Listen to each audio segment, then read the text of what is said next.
Hello there. Welcome to Dear Art. I love you. I'm your host, Mr. Nirmata, creator, visionary, and lifelong student of expression. This podcast is my love letter to creativity, to the moments that shape us, challenge us, and remind us why we create in the first place. Each episode, I sit down with artists, dreamers alike, and visionaries to explore the relationship between art and the soul. Together, we'll talk about the love of art, discipline, struggle, and the divine process of creation itself. So if you ever find yourself healed by a song, inspired by a story, changed by an image, or even learned something about yourself, this space is for you. Welcome to Dear Art. I love you. Dear Art, sometimes I think we forget how fickle we can become with the very things we say we love. We say we are devoted to creation, but the world is loud, life is loud, and somewhere between trying to survive that, trying to stay visible, trying to keep up, and trying to make something meaningful, it can become hard to find balance. There are days when creating feels like breathing. It just feels natural. It feels like the clearest version of ourselves. And then there are days when the weight of the world makes it hard to even reach for it. But I have to remind myself, art is not a job. Creation is not just a task on a list. It is who we are. It is embedded in our DNA, our blood. It is something we were born to do. The world may treat art like it's a commodity, something to consume, scroll past, judge, use for a moment, and then we forget. People may lean on it, to pass time without ever just sitting still long enough to hear what is being said. Without feeling that emotion, without allowing a song, a painting, a poem, even a movie to become memory, or it to be something, to be a realization about themselves. But art deserves more than that. And so do the people who create it. I even have to remind myself not to, depend on always being in the best of moods to create. I am human. There will be days when I don't want to do anything. Days when I just want to observe, sit still. We all deal with that pressure. We all carrying something. No one person's struggle is completely unique, even when it feels lonely. So when my energy is low, when my output is low, I'm learning not to believe that nothing can come from it. Something can still grow from that. Maybe it isn't a finished song for most artists. Maybe it isn't the perfect idea. Maybe it's just one honest line, one feeling, one moment of stillness that teaches me something about myself. But that is still creation too. Art, keep me grounded, keep me honest, remind me that I do not have to perform my humanity in order to create something worthy. Remind me that even in the quiet, even when it's heavy, even when I'm simply just observing, there's something to come from that. And when it is time, I will give it a voice. Dear Art, I love you. Signed, Mr. Nirmata. Hey, welcome back to the podcast. I'm joined today by Avian and Alia, an Arkansas artist hailing from Lake Village, to be exact. She's an artist whose music is rooted in intention, self-belief, and the power of honest expression. She is a rapper, a writer, and a voice committed to creating work that gives people something deeper to hold on to. In this conversation, we talk about artistry, discipline, faith, the Arkansas music scene, and what it takes to stay grounded while building a life through art. This is Avian and Alia. Um, thank you for your time. It's a pleasure and an honor to speak with you. Absolutely. No problem at all. Thank Hey, you I've for been, wanting me to be a part of your platform. I know it's for sure. I've been trying to, like I said, I've been hearing about you for a little minute, keeping up with you. Shout out to Asia. Um, Shout out to I, Asia for showing love for sure. yeah, I've been on a little hiatus. I then went back to school, getting my degree and everything. So, like I told you before, I had a platform prior to this, but everything fell apart. Intended how I was supposed to. So Yeah. no sour feelings there. But Mm-hmm. before we get started, Arkansas, Mm-hmm. Pine Bluff. That's not where I'm from. Where you from? So I'm from the A70, but I'm from even farther south than Pine Bluff. I'm from a little town that's closer to Mississippi Okay. called All Lake right, Village. what Lake Village? Uh-huh. Oh man, I'm thank you for the correction. Whole time I'm thinking you from Pine Bluff like Asia. We both came thinking some wrong stuff. Oh my God. But that's why we're having this conversation, so I could get to know you. Putting on for Arkansas. Absolutely. So how you feel about the Arkansas music scene and where it's going? And you being a staple for that. Ooh, ooh. um, Let me start with the second half of the question first. Me being a staple.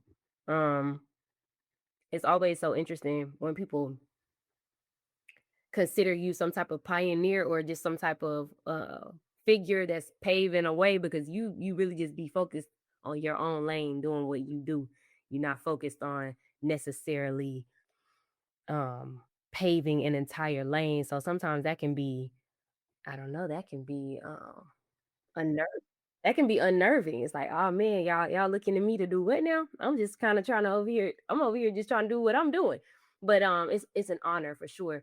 And the Arkansas music scene, I feel a couple of different ways about it. I think one could be extremely excited because we don't really have this our music isn't going one particular way. There isn't like a blueprint or mold for Arkansas music to fit into, especially in terms of Black artists. When you think of certain geographical areas, you may think of certain sounds like Detroit music or, Texas or LA, the West Coast, the East Coast.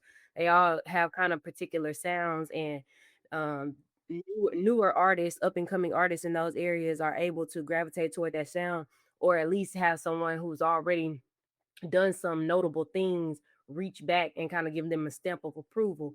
We don't really have that in Arkansas. So, like I said, you could view it one or two ways. It could be daunting or it could be hella exciting because you're like, okay, I don't really have um, the pressure that is this mold that already exists. So it's exciting, but it could be a bit nerve wracking because it's like, man, I got to create it then. I have to create something that will stick, something that might in the future be referred to as an Arkansas sound. And so, uh, glass half full, sometimes half empty, other times. Mm. Do you think a part of that, like that issue, has to do with like the producers, like them not having a lot of known producers Hmm. and crafting that sound? Because like you said, they kind of, I wouldn't say they biting off these other geographical areas, but that's kind of what it is. Yeah, I get what you're saying. I don't think that any one piece of the puzzle should be blamed. The singers, the rappers, the producers, anybody. If anything, it's a lack of all of those parts coming together and working together to create some type of sound. That community. Yes, and I think a lot of times when artists from Arkansas are asked questions like this, similar questions, we kind of hear the same answer. Kind of a lack of infrastructure or just a lack of working together. Maybe not even necessarily infrastructure because we have the things that we need here, but maybe there is not enough of it or of them. And we are not, again, like you mentioned in the beginning, Asia is the reason you know me. We need more stuff like that, more artists from the area vouching for each other, um, being willing to work with each other, and just it can be as simple as mentioning your name in a room full of people who don't know who you are. But no, I wouldn't blame the producers. Um, like I said, I think it's hard because when you think about it, we're gonna use I don't know, we're gonna use the West Coast for an example. Think about how many producers and how many artists had to assimilate or gravitate toward that same sound for it to become a known sound.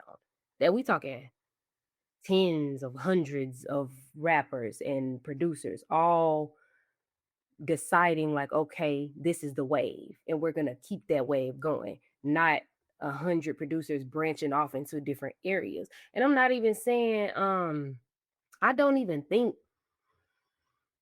personally, this is a personal opinion. I don't even think that it's necessary to have one particular sound. But when you start talking about what you are known for and how other people from other areas can latch on to what you're doing in your area, you do need something for them to latch on to. So, you know, I mean, you said it, the community and more artists and producers coming together, because I don't think the infrastructure would never be like the issue. It's more so like what's the culture in Arkansas, and I think that's what a lot of people wanna yeah. wanna know. You know what I'm Yeah, saying? yeah, Because yeah, yeah. Yeah, and honestly, because I have people and I have roots in several different parts of Arkansas. Arkansas is really different across the state, to be honest. Like the part, not to disclose too much of my business, a part that I have lived in, a part that I grew up in, drastically different. Drastically different. You got one corner of the state that's closer to Oklahoma and Missouri. You got another corner of the state that's closer to Mississippi and Louisiana. Those are two totally different cultures. And then you have Central Arkansas. Never grew up in Central Arkansas, the Little Rock area, but you know they have their own thing going on. They got their own thing. So honestly, it feels like a mixture, but it's all the country. I think people from Book they like to be like they don't live in the country, but it's all the country. Um and yeah, man, I don't know. Gotta it's kind of up to us on what we want it to sound like. But like you said, not biting off of what other people got going on in their area either. yeah, and I brought up the producers because like I'm from New Orleans, and I always tell people like bounce music was always the thing. You know what I'm saying? Even when Cash Money first started off, it Hmm. was the bounce music. It wasn't until Lil Wayne ended up going like, I bet I'm about to pop the cap off and go into these other genres. You know what I'm saying? Because it was Juvenile. People don't know Juvenile was the dude at Cash Money. Yeah. Okay. And yeah, so Manny Fresh, like he was the one crafting the sounds. Everybody in New Orleans was getting a beat from him. People in Atlanta was getting a beat from him because of the culture was already like people was gravitating towards it. Mm-hmm. So and then like what's his name? I don't want to butcher his name. He from Lil Rock producer. I think it's Space Jam. I think I don't see my space. Space Jam, yeah. Call himself Wizard sometime. I believe I Yeah, know. yeah, yeah, him. Yeah, But yeah, yeah. he would Babyface Ray. And I always thought that was weird because I don't know if you're familiar with artist Tony Rashad. Mm-mm. He's from I think he's from Pine Bluff, but he grew up in Dallas. And he was working with Space Jam like early in his career. And I thought Space Jam was gonna be the one that actually crafted the sound and the Mm-hmm. culture in Little Rock. Mm-hmm. So do you think a lot of it got to do with ego as well? Like a lot of people not want to work together? Because I was very like, No, I mean, just based on that particular situation right there, that kind of sound like I went where the best opportunity was, and maybe, you know, huh, when it comes down to, let's say you are a producer who, you create these dope beats, and you know that you have the potential, you're going to look for the correct artist to represent those beats well. And I can't blame somebody for being like, okay, I see better representation in a different area. Maybe at that point, um, I don't know, maybe more intentionally sifting through Arkansas talent, or being a little more patient, or just a little bit more intentional about who you work with, because I do think things like that matter too. Like if you know that you're a dope engineer or producer, it is important that you try to work with other Arkansas talent just for the sake of when people from other areas look this way, they like, oh, okay, that's a dope producer and a dope artist. I know of them as a pair. I know of them as a unit. And even, and it builds from there. Um, but yeah, I think that's important, very important at the end of the day that we work together. But at the same time, it's like it gotta be something worthy of wanting to work with too. A Like thousand percent. Not just doing it just because. saying, like I'm not just gonna hop on a track with you because you from a town over. Like, no, you gotta sound good. I feel like we have to feel like we're going to mesh well. I mean, because otherwise it ain't gonna work anyway. We could work together all day and all night, but if it don't sound good and if it ain't resonating with the people, then it ain't gonna do what it's supposed to do Yeah, anyway. yeah. And like you said, it's just got to be more intentional, because I know a lot of fire artists from Arkansas. Like, that's my second home. I grew up I went to North Little Rock, and Feezy Red, him and they family, Alexis Ray Parker. I was very excited to see she was on your project. Um, yeah, she fired. Like you said, it's just got to be more of that. It's just got to be more of that, the intention, because there's a lot of fire artists out here. When it comes down to people wanting to work with you, it's how hard you going behind yourself too. Like it don't matter how fire of a rapper you are. If I could tell that you ain't moving your feet, you ain't putting no money behind what you're doing, you ain't serious about the branding, the image. I could tell you're not serious about becoming an artist. It don't matter how dope the bars are. That's basically asking me to risk what I've built for you, but not even necessarily risk it, but risk putting it in the hands of somebody who I can already tell is unserious. So that's something too. It's like sometimes it don't really matter how talented you are. It's like, uh, how progressive would this be? How progressive would us working together even be? Yeah. That's facts. Freddie Gibbs got on Currency about that. Mm, They had a little disagreement mm, because he said Currency wasn't trying to market his work. He said, "Man, you just trying to record and put this out tomorrow." yeah. Huh. So I mean, yeah, like, cause it ain't cheap and it take a lot. It take a lot. So it's like, hey, we gonna work together. Let's try to work yeah. for real. Let's try to work for real. Okay, cool. So it's a nice segue for my next question. So what got you into art? What got you into this expression? What made rap be your way of, you know? I always say it was a combination of a deep love for music and a deep love for literature. I read a lot as a kid. I've always just loved words. I've loved how you can get your point across if you know how to say something properly. You're more respected if you know how to articulate something properly. I don't know. I've always just gravitated toward that. Also, I got some public speakers in my family too, so other people with ways of words being around me, growing up around those people. Um, and I started off singing when I was young. I sang in church, but singing is cool. I still like to sing, but it don't do for me what rap do. Rap is like a notebook, like a blank page, and I can just say so much in a little time versus, when you singing, you got to try to get the perfect melody, the perfect pitch, and um hella emotion is needed to convey it properly and all that. It's like what I don't know. Rap is different. Rap is special to me. I love when I hear somebody rap, man. You could just they paint a picture for you essentially. And but I'm rambling a little bit. But I felt like I was capable of doing that. I feel like it comes natural to me, and so I decided to pursue it. I decided to pursue it when I was like probably like 13. Doubled down on it a little bit when I was 16, tripled down on it when I went to college, and Okay. it's been going ever since. Okay. So your first rap was what? Like 12, 13? So at 13, I was in a girl group. We called ourselves PYT, Pretty Young Things. I was in middle school. I was the Yeah. I was the rapper. I was the rapper. I probably, if I look hard enough, I can go home and find like some old notebooks with raps in them from when I was 12, 13. So yeah, I started writing raps when I was like 12, 13. Oh yeah, that's for sure. We need that. You gotta have that. Gotta keep that. Gotta keep that. When did you know you was really that? Like, Oh Lord, am I really that? I am. you really that? Crying. Yeah, you really that. I appreciate that though.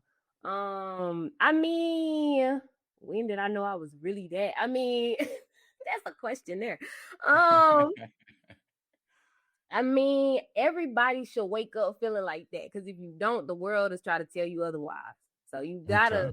you gotta always keep that in the back of your mind. But at the same time, you know, I recognize that there's a lot of talent out here in this world. um, but absolutely, I don't know. That's a hard question. When did I discover I was really that? I've always thought I was talented. More specifically, I've always thought that I was capable of bringing something different to the table. So it's like Okay. whether or not you rock with what I'm doing or what I'm saying, you can't say it's not authentic. And so I try to be something and to produce things that I respect. And if I'm, it's one thing to like have ego and think that you that is a whole nother thing to like have a genuine level of respect for yourself and what you're doing. And so that translates to me thinking I'm that because I got a lot of respect for myself and what I do. Mm. And that's that. Like, yeah, you answered that perfectly. That is. It's very authentic. It's very original. And I could tell like the comfort you have in it. It's like that, not arrogance, but like when you listen to Jay-Z rap, you could tell when he rapping, it's just easy. Yeah. You I know what don't I'm know. It's like saying? cause it's like this is what I gotta say. This is how I feel in my heart for real. So it ain't nothing. It ain't nothing to just share it with you because this is really how I feel in my heart. Yeah, that's dope. That's dope. And like you said, back to just communication, public speaking, and people having a way with words, like being able to articulate yourself. Like I always use hip hop, I always moved around a lot as a youngin, Hurricane Katrina. So I had to like adapt in different areas. So music served that purpose for me. Like after Katrina moving to Atlanta, I was seeing, okay, the Gucci, the T.I., the Ludacris. And I don't know, like I've always felt like music spoke to me.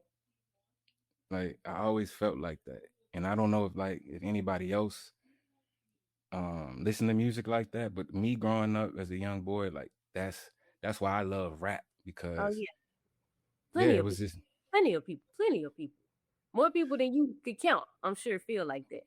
yeah. Well, this generation different. Like I was having a conversation with these other rappers. I blame social media. I do. Um, I do. Social media has turned us different. I'll say. Um, we don't have as much time to sit with and appreciate things anymore. Like, every time you pull your phone out to get on your timeline, it's 20 new things in front of you. You can put it down for 20 seconds and pick it back up. It's 20 brand new things. So it's just this constant revolving door. We don't really have time to sit with things and appreciate them. Um we don't take the time to be bored anymore. I don't know. Yeah, man. I don't know. Like I feel like when people were less distracted, I'm speaking from an artist standpoint, when people were less distracted, maybe they had more time or were more willing to look into themselves more. Because that's where you get those types of lyrics from. When you hear those real lyrics that send chills down your spine and make you rethink some of your life decisions, that make you want to rap yourself. When you hear lyrics like that, come on now. guarantee you that artist that's spitting those lyrics has taken some time for self-reflection. They've taken some time to learn new words. They got a thesaurus or two. You know what I'm saying? Like these people studied the craft. And I feel like we are so distracted, and also it's become extremely easy to go viral off of purely silly stuff. Like it don't have to Nonsense. yeah, it don't have to be meaningful. It don't have to strike any kind of nerve in people. It just needs to be funny. Half the time is can be degrading and all other kind of stuff. It's just like people just want that virality. They just looking for that moment. And it's like, and I feel like um we've gotten so caught up in chasing that moment that we've neglected making meaningful stuff. Ooh, that's heavy. That's a fact. My previous conversations, this been a topic of discussion. Do you feel like you taking your break from social media? Do Yeah. you feel like it's a battle with that? Like having a battle against people that just want to do nonsense versus people that's really in the Um, literature?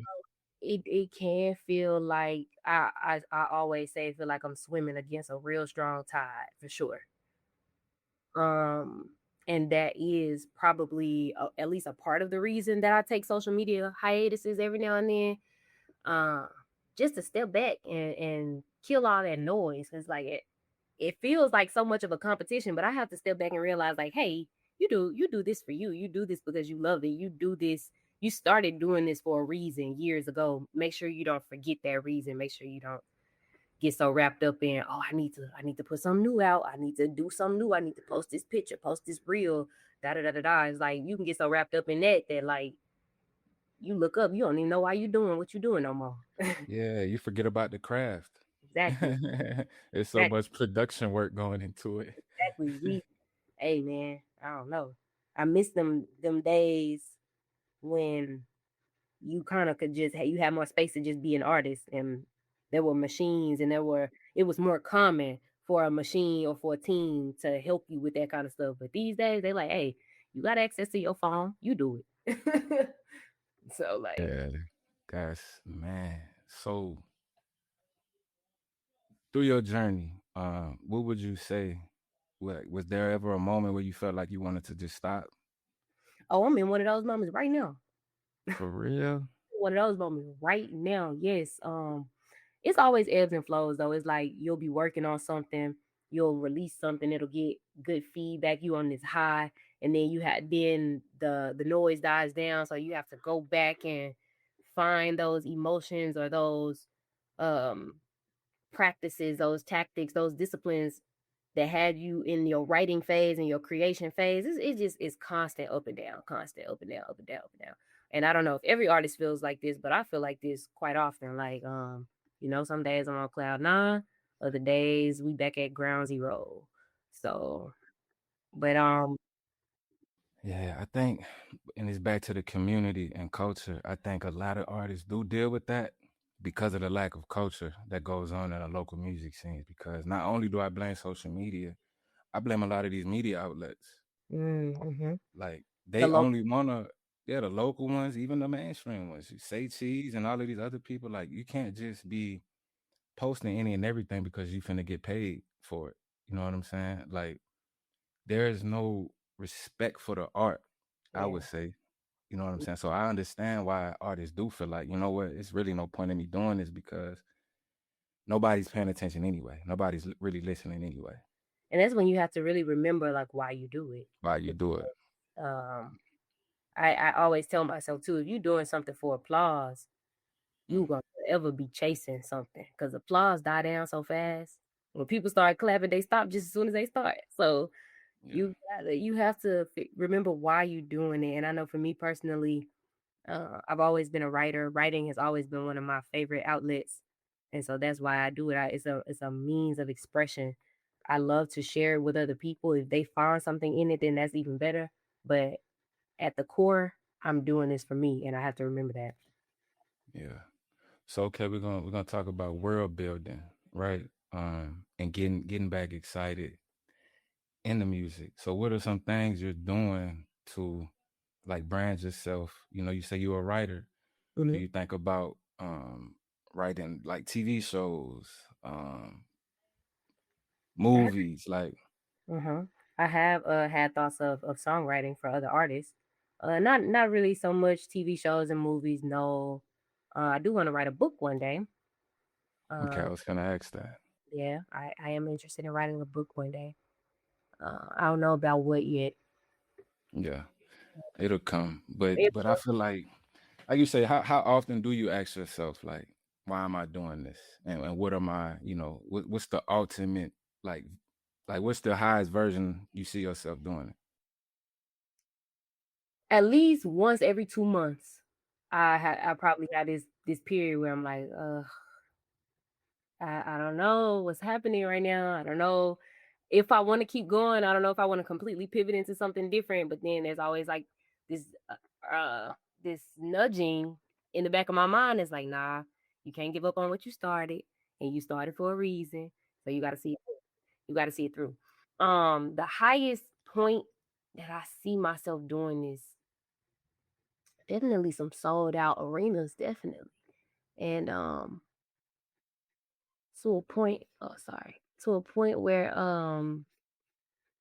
just a lot of people know not necessarily me, but what I'm pushing, which is um which is respectability, which is upward motion, which is constantly aspiring to aim upward, and self belief, lack of self doubt. And so it's like I have to, for me to push that brand, I have to embody that.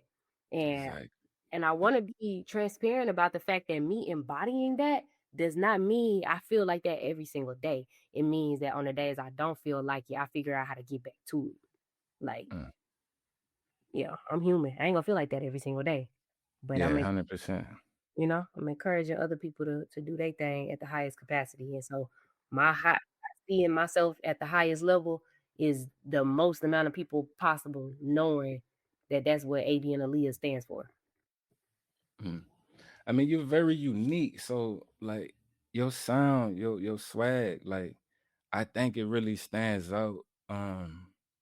What are your relationships with like DJs, the DJs in the city? I got a couple friends that are DJs.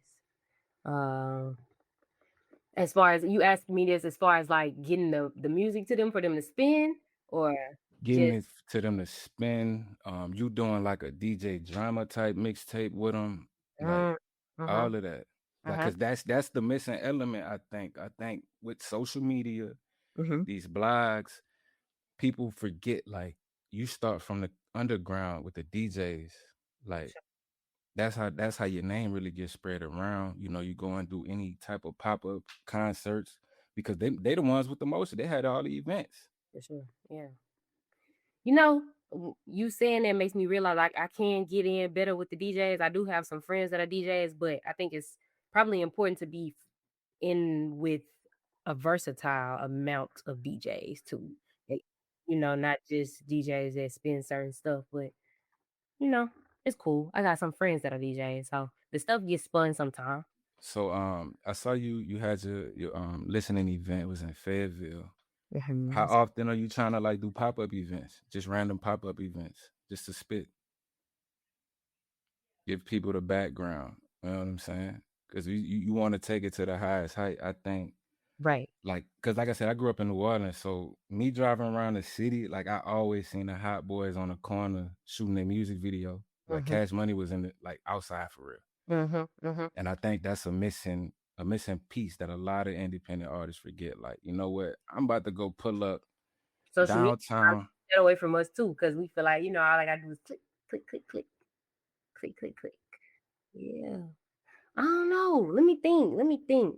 Because, and I know people always look at me crazy when I say this, I'm really an introvert. Like, so when it comes to me being so present, I'd be like, ooh, mm, I don't know how I feel about that. But I do know that it's necessary. And so, particularly speaking on the event that I had in March, the album release party, I would love to do more stuff like that. So, if I do things like that, it do need to be I don't even know necessarily a pop up like meet and greet. I feel like I would more gravitate toward like a little intimate, maybe performance, or um, or not even a party, but like a kickback type thing.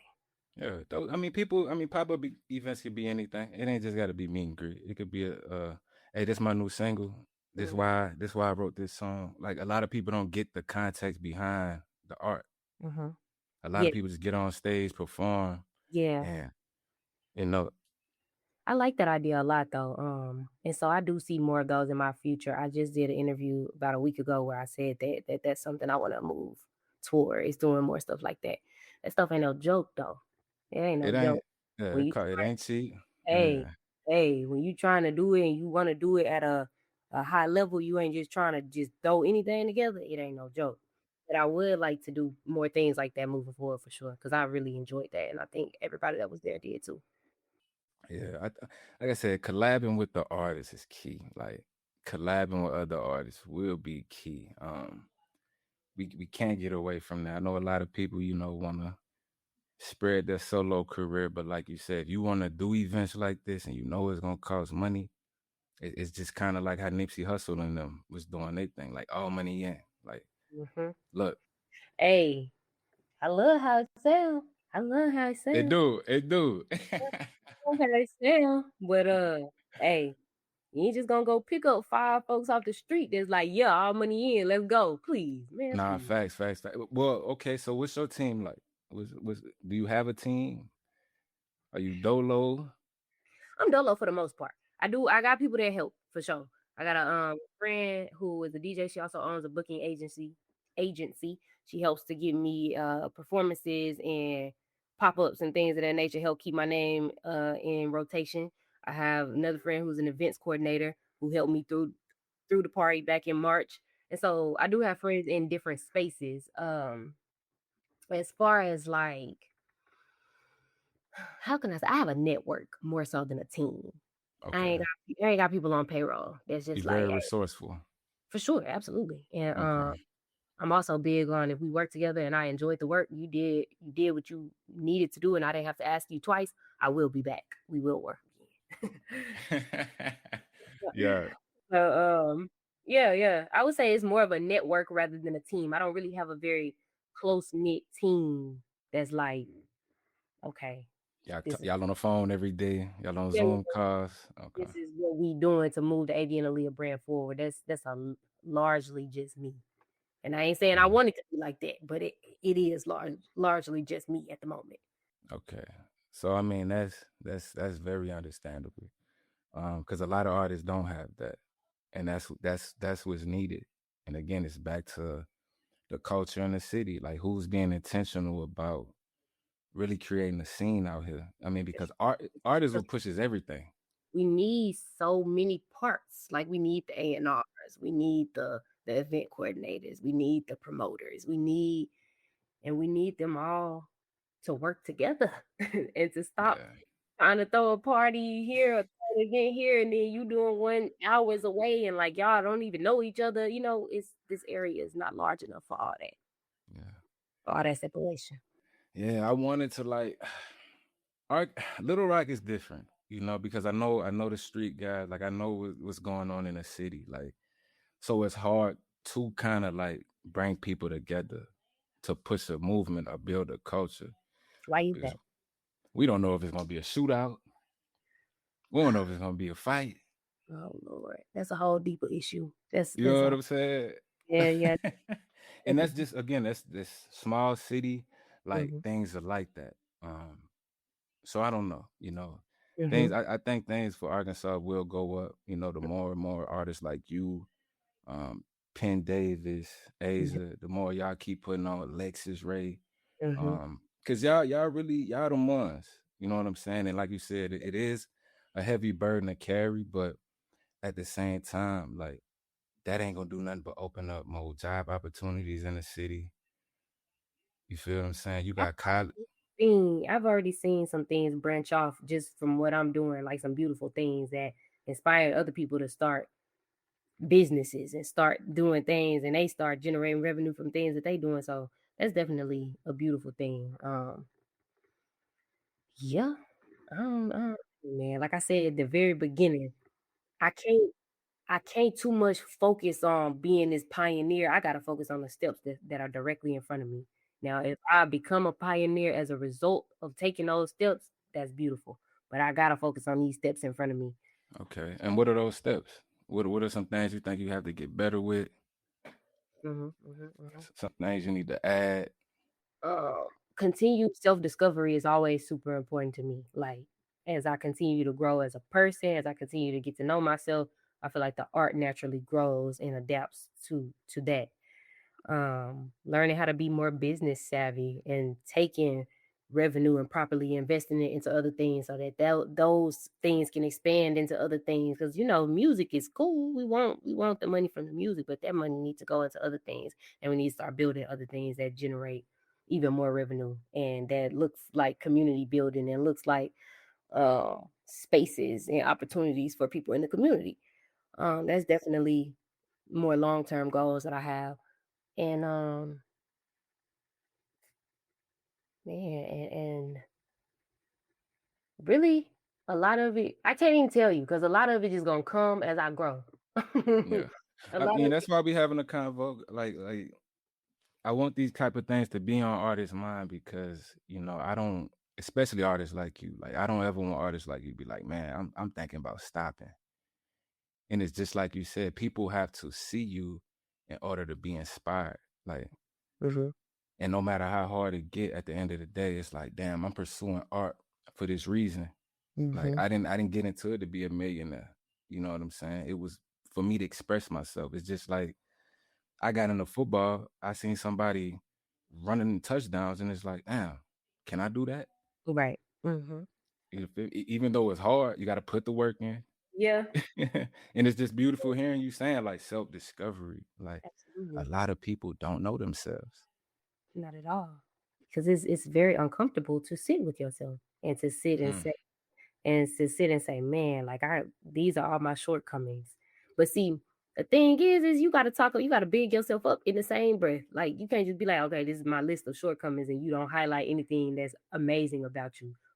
Do both lists so that you don't get lost in either. And but it's super important. And like as my artistry grows, and with the last project that I just released, if I had not taken the time for self-discovery, if I had not strengthened my relationship with God, if I had not strengthened my level of discipline, that project would not be what it is. Like it wouldn't stand for what it does. And so it's a part of it. You can't skip over that part, and you can, but it's gonna become very obvious as time continues to go on. Like she ain't growing. She hasn't grown. And it's gonna become obvious. You can't hide that. Oh yeah, big jump from your first project to this one for sure, for sure. You could hear it in your voice and everything. Appreciate that. A lot of Um, lifestyle changes happened and a lot of growth. so what are some things you're doing to keep yourself grounded? I'm off social media. I take breaks from whatever and whoever I need to, quick to do that. My friends already know it ain't no hard feelings, it's all love, but she might be MIA. uh, Look, I'm the same way. I got to. It ain't no hard feelings. It's me, not you. It's me, not you. Um, what else? Do you meditate? Do you journal? I do. I journal a ton. I work out a lot too. I recently got into consistently working out over the last probably like 3 years. That Okay. helped me out a lot. It has helped tremendously with breath control, with just like overall quality of life. I was thinking the other day, why nobody ever told me that if you strengthen your core, your whole life improves. Nobody ever told me that. But see, when you go listen to the spiritual community and they talk about these type of things, people looking at them crazy. Mhm. Like I Mhm. didn't. I remember being in a 2 year depression, and my cousin told me one day I used to be an athlete, super athlete. Like NFL was the first dream, and he looked at me one day and was like, "Bro, when the last time you work out?" And I sat there like embarrassed, almost like, "Damn, bro, I don't know." Dang. Yeah. And the Yeah. moment I started working out back in 2022, like spiritual awakening happened. Hey man. All of these realizations just I had to face traumas and all of this other stuff, and it's just like, damn, all of that If from you could working out. if you could stay consistent with it for long enough, it definitely wakes some stuff up in you. Cause it's Oh like yeah. because you start wanting results from the work that you putting in. And in order to get results, you gotta change other habits that you have. So it's just like you basically rebuild yourself. Oh yeah, you gotta die. Bas- Basically. And so that's something that I like to do. Um, what else do I like to do? I like to read too. Some self-help books here and there, spirituality books here and there. Sometimes um Black history books here and there. You know, Yeah. yeah. I pray a lot. Oh yeah. I talk to myself a lot. Oh yeah, a lot of You know what I'm that. saying? Okay, okay. So how do you feel about the music business, the industry? Do you want to dibble and dabble in that? Is that something you look forward to, wanting to sign a deal? I mean, I feel a couple different ways about it. It's like I think at some point that's every artist's dream, right? Like somebody come and put that check behind me. Put that large check behind me so I can really start putting things out at this level that I really want to. But also there are things to consider, and there are always trade-offs, there are always sacrifices. And something that I ask myself sometimes is, some of those sacrifices that you're willing to make, because I do know to reach certain heights, you ain't getting up there without making some sacrifice. Hundred Um, percent. and so it is something to think about. And I really think that you can't really say what you would and wouldn't do until faced with the opportunity. Uh, Absolutely would love some type of arrangement where, I get some money, more money to put behind what I'm doing. But it's like that deal got to be right though. I Yeah. can't. It can't be like, hey, you got to do all this crazy stuff because it ain't. Money ain't quite that important to me There you go. Like you say, it's all about the marketing and pushing the sound, pushing the message. for sure. And like I don't have a problem with the majors. I don't, but we see what's going on too at the same time. I was thinking that too. Like, we've we're at this point now where we probably know more than we ever have about the industry, just as far because of the internet, because of cases that we see, and just access to all the things that we have on the internet. And so it does make you think: is that something that I want to be a part of, or at the very least, makes me more serious about knowing exactly who I am before they get to me, knowing exactly what I am willing to compromise on and what I'm not, stuff like that. Like, because if somebody pick you up and you don't have a clue about who you are or what you want, you'll pretty much take anything. But it's like, if you at least got some type of idea, like, okay, I know I'm not doing that for sure. I might do a lot of things, but that particular thing right there, I'm not doing. Then that'll weed a lot of stuff out right there. Mm, you you just said it. You gotta know yourself. You gotta have something going on before even those conversations are thought about. You can't be desperate. I mean, Yeah. desperation can be too. The hood, poverty, I mean, it's Hey, tough. hey, It's man, nobody wanna. I get it. I I get it. get it. I get it. Ugh, I do get it. So far as the creative process, like how long did this album take? I started recording it in like May of 24. So I was right on the brink of 2 years. 2 years getting it together? Mm-hmm. Like Oh from wow. I know, right? A hot minute. Nah. Ooh, that's I mean, not really. Hey, Um, as an independent artist, that felt like a decade. nah, that's facts. That's That felt facts. like it would be different if I was, a Up part of there. the label or whatever, and I got all this other stuff going on. But it's like, nah, as an independent artist, that is a very long time. That's a very long time to keep your focus set on one thing. Right. You know? Right. Um, but yeah, I started writing for that project in 2024, started recording in 2024. Yeah. Yeah. And Right. you going through your self discovery, that was part of the inspiration behind it. Absolutely. Yeah. That's why That's I always fine. say too, that's probably why, you know,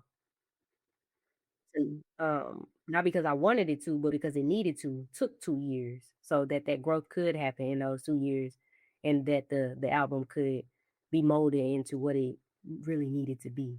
Because, as I was creating it, there were probably at least 5 or 6 songs that got recorded and dropped. Because it's like, by the time I was ready to release it, it's like, okay, this don't really fit where I am anymore. This don't make sense. It's not conducive to the project as a whole, like stuff like that. Yeah. Cause you be dropping the freestyles now. You going viral with the freestyles now. Yeah, yeah, they are liking the freestyle. I'm like, y'all need to go stream this music. Music, that music. So what got you? So what made you do the freestyle videos? Was that intentional? Was you intentional about that, or was That's that something? honestly, that's just me reminding y'all that I could rap. Like, hold on. I Okay. started doing those. I did the first one when I was 16. 2016. I don't know if you remember in 2016, Monica's So Gone challenge was a thing. Yeah. I got It's a little blurry. 2016. Yeah, that yeah, was it was a while ago. It was a while ago. But I did. That was the first one I ever did, and I think I rapped. I sang a little bit, rapped a little bit, and it got some good traction. And I just kept doing it. So I've really been doing those for a very long time now. They just started getting the kind of traction that they're getting now last year. okay. Yeah, because I mean, it's just fire you're listening to. You say you're in the literature, you read books. Like, that's refreshing to hear because I don't think a lot of rappers do any of that. Really, I thought that's Nah. where it all began. Really, that's where it should Mm-mm. start. Nah, a lot of people start from the kitchen tables, freestyling at the kitchen table, pencil. It wasn't ever. I don't think a lot of rappers know how to write full songs for real. For real. Mm. Well, for me, it's big that I actually say something. The messaging behind my music is really important to me. Just as a woman who was raised a particular way, like I just ain't gonna be out here just doing and saying anything. It just ain't. Yeah, It just ain't Avian. And so it's like knowing that I have to be more intentional and I have to be more thoughtful about what I am saying in my music. And there's really, I mean, okay, boom. I can't get on the track. I can't talk about killing nobody. I don't do that.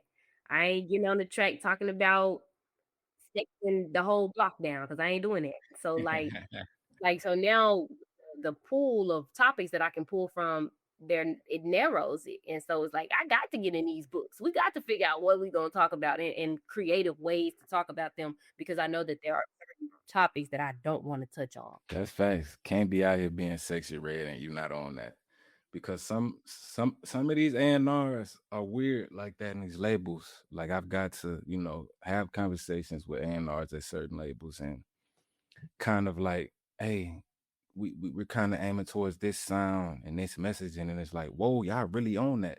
They Like, really oh, is it not obvious? I mean, yeah, yeah, just look at how some artists go into the game versus what they are a year and a half after being in it. Like after the sound they had, the brand, the image they had, then you sign to a major label 2 years later what the sound is, what the image is. So it's very obvious that there's a very specific narrative that they're trying to push. And I'm already knowing. I just had a conversation about this with someone else 2 weeks ago. Like I'm already knowing. Not only is it gonna be more difficult for me, but when you trying to do quote unquote the a more right thing, not only is there gonna be pushback, there's gonna be straight up like, hey, block her. 1,000%. Hey, block her. Block that. Block Yeah, that. That goes against every narrative we pushing. Can't have that. But that don't intimidate me. yeah. Like that don't intimidate me at all. Hell, they blocking artists that go through self discovery and know they self. Hey, that's what I'm saying. That's what I'm saying. Exactly. Yeah, To your point, you get into those major deals. If you started out your career pushing one narrative, one type of messaging, and then like you said, you've been in this deal 2 3 years now, and you have gone through self discovery, and you've decided I don't want to talk about that stuff no more, man. I'm trying to talk about something different. They like, hey, we not pushing your stuff no more. but yeah, probably gonna come up with a case. You end up in jail. They Not gonna do yeah, something. not, and it's really sad when you really think about it as a whole because it's I don't know, you just know that it's some entities and some people that was pushing the same horrible narratives and putting the same chokeholds on certain demographics. Them same people behind these strings and saying, "Hey, we need to push these narratives through music, and we need to make sure we're only putting one type of music on the in the airways on the TVs." I man, the Shout movies that out, now everything. shout out to Charleston White. He the boogeyman. We be calling him the boogeyman of the rap industry. Who is that?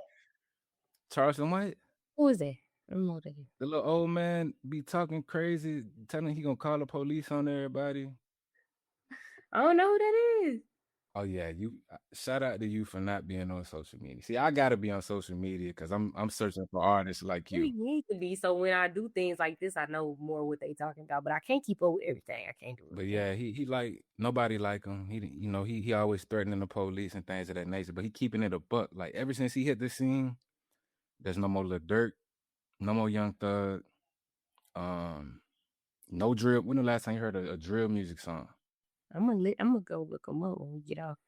Yeah, he be talking. He be saying some wild thing. Everything I don't agree with everything he say, but he's letting people know like we're killing our kids and we're okay with it. You feel what I'm saying? But it's just that narrative. But it's been cleaning up. Like artists like you, let's like it's really y'all time. Like this is y'all pocket. Something else that helps me to stay encouraged too is remembering that everything comes and goes, but it always comes back. It It's always comes back. it always comes back. It's only so many things that can be new, and Bible tells us nothing new under the sun. So, if Lauryn Hill had this time when, first of all, everybody always needs some uplifting. Always. Like there will never be a point in time where people don't need to be uplifted. It might not be what's being pushed by mainstream or what's most popular, but there's never a time when community don't need that. And so there was a time when Lauryn Hill was charting #1. No doubt in my mind that time will come back again. It's just all a matter of what's being pushed the hardest in those particular seasons. And so I've always believed that that's something that helps me to stay encouraged too. It's just like if they ain't biting it now, don't mean they won't be biting it a year from now, 2 years from now. So Yeah. Yeah, you know, it's never nothing overnight. It's a gradual, it's a gradual progression. that's sure. Speaking of Lauryn Hill, like who were some of your inspirations? Hmm. Let me think. Let me think. This is always a hard question for me too, because I feel like nobody that I name really helped to cultivate my sound. They just Just ins- the expression. they Just expression. inspired me. Okay, I listened to a crap ton of Drake growing up. Drake was the guy. Wayne, Hmm. Nicki, the big three. I mean, Cash Money Records, Drake, yeah. Drake, Wayne, Nicki. Absolutely. I'm also a big fan of Hove. I'm also a huge fan of Beyonce. I'm a big fan of Kanye. That was probably my top 6 when it comes to terms of like who I listen to the most often, who I respect as far as pivoting from music to business and being able to dominate multiple sectors. Yeah, that's who I will go with. Okay. All right. So before we get up out of here, like, what do you want people to get from you when they hear your music? Like, what's the legacy? And if you still figuring that out, that's okay too. I am. I feel a bit I am, but to be inspired, to be authentic, and to always aim for higher. Whatever you're doing, don't feel like there are ceilings or caps on it. Know that you can surpass those. Don't listen to naysayers. Have a strong self-belief in yourself, and you just keep moving forward, man. Keep going up. Hey, that's fire. This was a nice conversation. I'm glad we got the time. I know you said you've been working. Was you working 10 hours, 12-hour shifts? I ain't say all that now, but I did just get off work though. Like I'm straight from the job to this interview. So Okay, yeah. See, yeah, we could have got you a little rest or something. But we making it happen. We making it do what it do. I appreciate that. Again, thank you for coming to Dear Art. I love you. You have a good rest of the evening. You too, Kendall. Peace and love. Peace and love. See you too. Bye. All right. To Art. Thank you for being a light in the shadows and shade when it's hot, for understanding what the others could not. Thank you for being steady, stable, and when others turned hateful, you were right there, and I'll always be grateful. Thank you for being fluid. I love the way you do it, and I love how I feel when I pursue it. Thank you for having heart and for helping me play my part. I wouldn't be who I am if you weren't what you are.